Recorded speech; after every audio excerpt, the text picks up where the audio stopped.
Hey, good morning, good evening, good afternoon, depending on where and when you're listening to this. This is Coffee with Kevin. And here is my coffee, my old favorite cup. Today is a good day for a good day. Yes, and I'm Kevin. Kevin Martin, a mindset coach with CNLP Coaching, Center for Next Level Performance. I'm all about wanting to help people to get to that next level. It doesn't matter what part of their life it is, whether it's just, okay, I need to get to the next level in my relationships or my health or my studies, whatever it is. I'm all about helping because I love to see that next level. I love to see people being able to get there. Now, today in history is Charles Dickens' birthday today. Charles Dickens' birthday. That's amazing. 1812, I think it was. So he's a little older than me, not much, a little older than me. Other things that happened on this day in history, we won the First America's Cup. First America's Cup, that's sailing, yachting. Yeah, yachting. They don't say sailing primarily because they got these extra big boats that are way beyond what most of us can afford. Yeah, there's a few other things in history, nothing to mention. A few things that bring up negative thoughts, and we don't want to hear those either.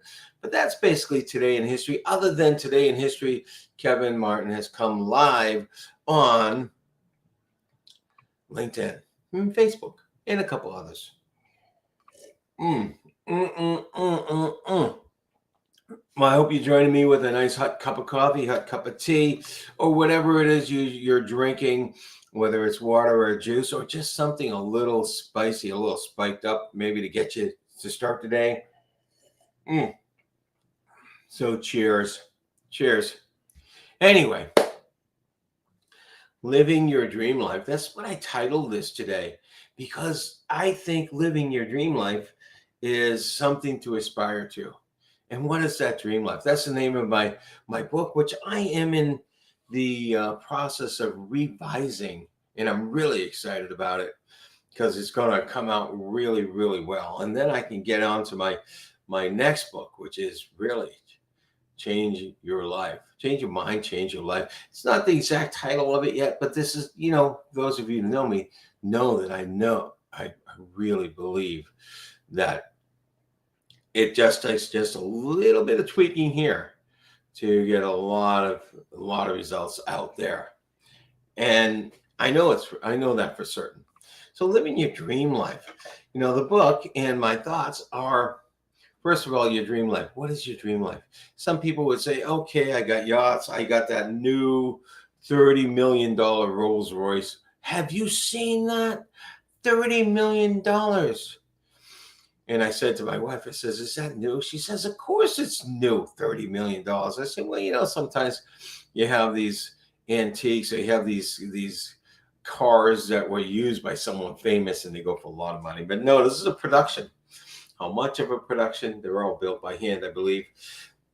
So, what your dream life doesn't have to consist of that. In my thoughts, your dream life is very often being able to do the things you do, enjoy what you're doing, enjoy the people around you, and just,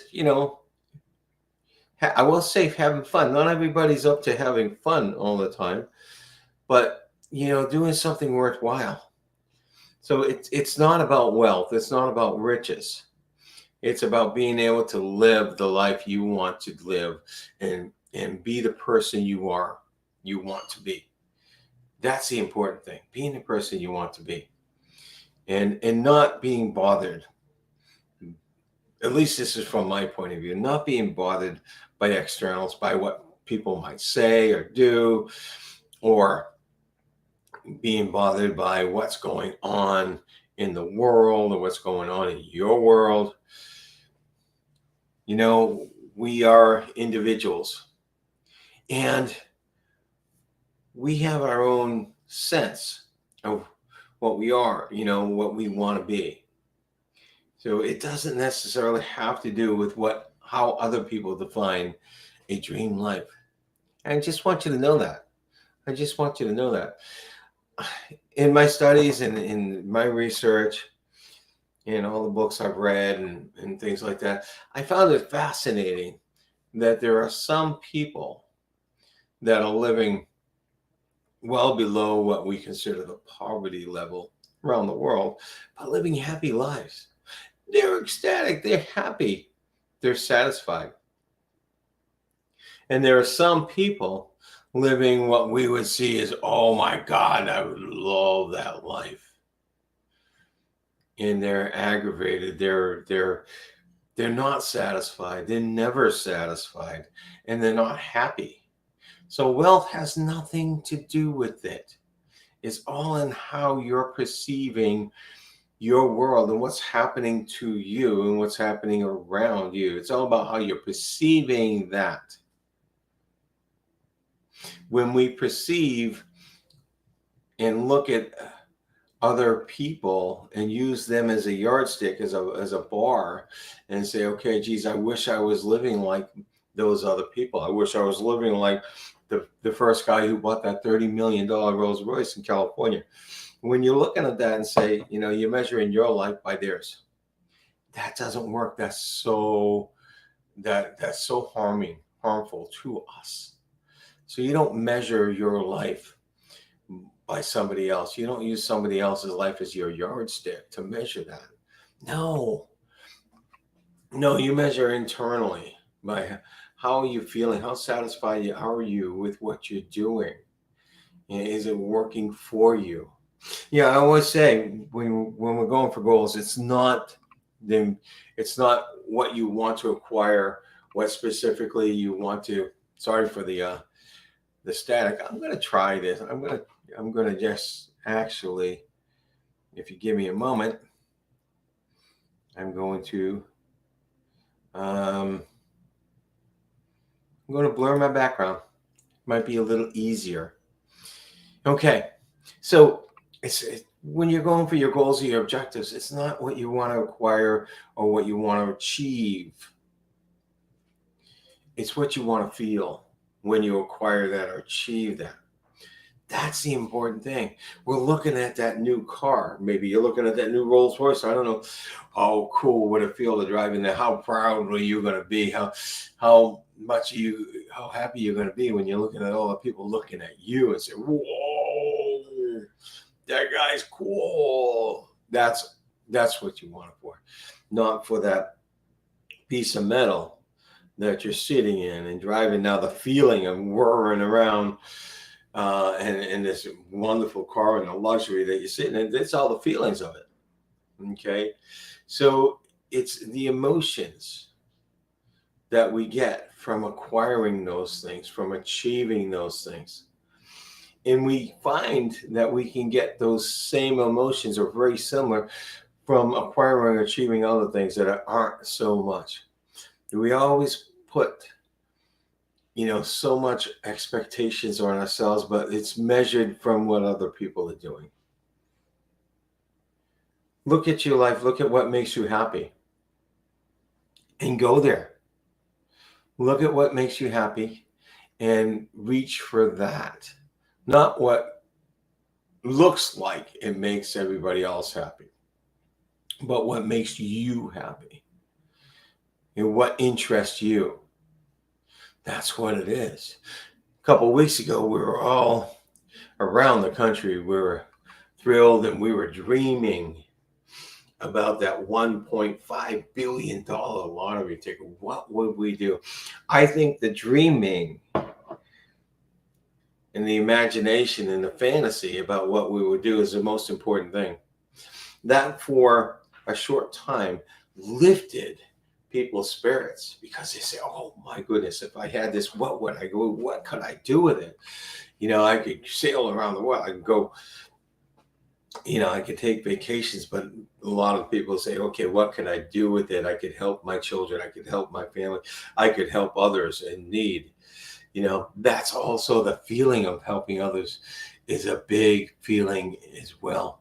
So it's all about, and that fantasy really helped a lot of people. I would imagine that put them out there for a little while of really feeling good.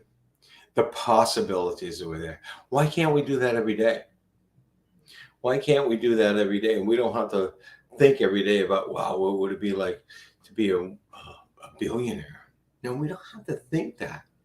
It's, wow, what would it be like if I could uh, if I could do this? What would it feel like if I could accomplish this?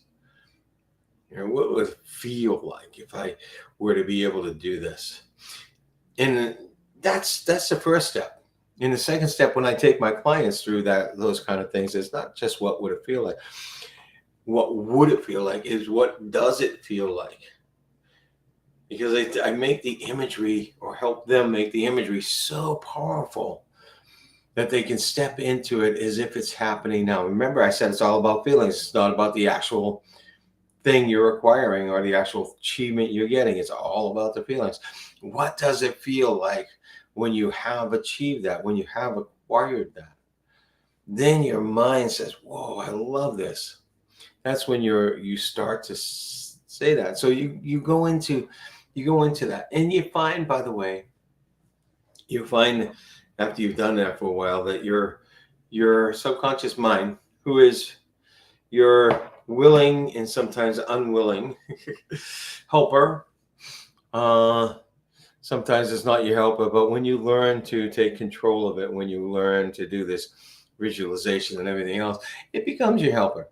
And your subconscious mind says, okay, this is what you want to feel like. This is how you want to feel. And these are the kinds of things you're thinking about. It starts to go to work for you to make it so you do things you feel that way more often, without having to consciously jump into that visualization. It's amazing.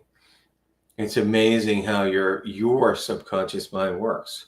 It's an incredible thing that we really haven't studied too much. We really haven't taken advantage of too much. I just finished a belief workshop that I did at the National Guild of Hypnosis. And in this belief workshop, I talked about the placebo effect. And the placebo effect is something where, you're being impacted by something without it really being real. Oh, I see my bandwidth is chopping this up, so I apologize. So you're being impacted by something like a sugar pill, so that is supposed to be an actual pill that gives you relief. And the sugar pill will do the same thing often to give you the same relief.